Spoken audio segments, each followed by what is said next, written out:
আপনারা ভাবতে পারেন কেউ গোসল করে এসে এখানে দাঁড়িয়েছে, আমি তার ভিডিওটা করছি। আর যে জলগুলো পড়ছে এগুলো সেই গোসল করার কারণেই পড়ছে, আসলে তা নয়।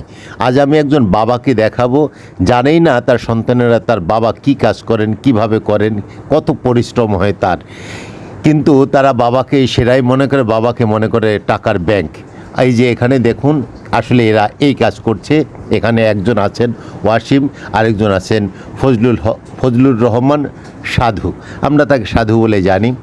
এই কাজ আসলে অনেক পরিশ্রমের। এখানে পাথর ফেলতে এসেছে, আপনারা ইতিপূর্বেই দেখেছেন যে পানিগুলো আসলে যে লুঙ্গি থেকে টপটপ করে পড়ছে, এই পানিগুলো আর কারো নয়, এই পানিগুলো এদের, বা আমরা যারা এইভাবে কাজ করি এই পানিগুলো তার সন্তানরা কিন্তু জানে না তার বাবা আসলে কতটুকু পরিশ্রম করে, পরিশ্রম করতে গিয়ে গা থেকে কত জল নির্গত করে বা কত জল ঘাম হয়ে এভাবে ঝরে যায়।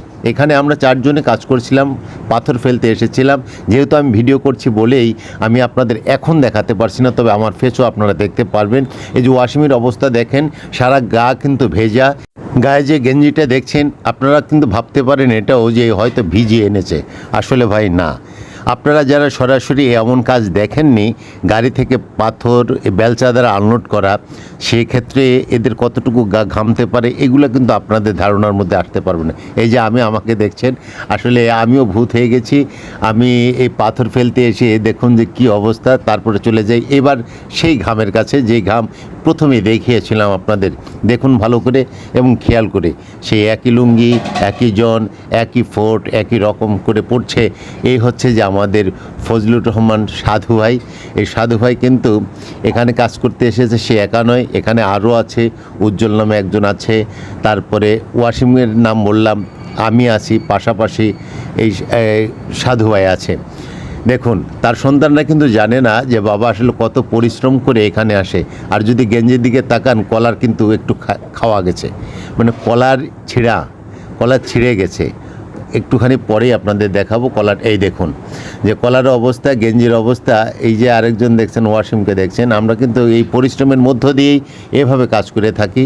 সন্তানরা কিন্তু বুঝতে পারে না আসলে বাবা কি, বাবা কেমন, বাবা কিভাবে তার সংসার বা সন্ততি ভালোভাবে চালায়, এটা আসলে এই পরিশ্রম দেখলে উপলব্ধি করতে পারবেন। পাশাপাশি সন্তানরাই আমাদের ঘাড়ের উপরে বসে খায় এমন না, সন্তানদেরকে আমরা ভালোবেসে খাওয়াই, তাদের জন্য পরিশ্রম করি, তাদের নিয়ে স্বপ্ন দেখি, তাদের আশা বা অবলম্বন ভেবেই কিন্তু তাদের পেছনে জীবনের সব শ্রম ঢেলে দিই।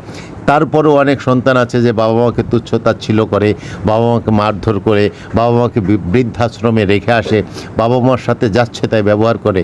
আমি সেই কুলাঙ্গার সন্তানদের প্রতি ঘৃণা জানাই এবং তাদের এও আহ্বান করব যে দেখো যে বাবারা আসলে তোমাদের জন্য কত পরিশ্রম করে। এই পরিশ্রমের দান বা ঋণ কখনো শোধ করার নয়। যাই হোক, শুধু এই সন্তানরাই এদের উপরে বা আমাদের উপরে চড়া হয়ে খায় তা নয়। বাংলাদেশের ম্যাক্সিমাম সুবিধেখোর, ধরুন যেমন আমলা আছে, তারপরে নেতা আছে, তারপরে অন্যান্য বিভিন্ন প্রতিষ্ঠান আছে যারা মধ্যস্বত্বভোগী বা বণিক, যে এই শ্রেণীর মানুষগুলা কিন্তু এই আমাদের শ্রমের উপরে, আমাদের মাথার উপরে কাঁঠাল ভেঙে খায়। এই শ্রমকে পুঁজি করে তারা হচ্ছে আরামায়েশ বিলাসী জীবন ভোগ করে, আর আমরা পরিশ্রম করেই যাই ঠিক এইভাবে। এক একজনের বডি যদি দেখেন যে এক একজন কত ক্লান্ত এখানে এসে।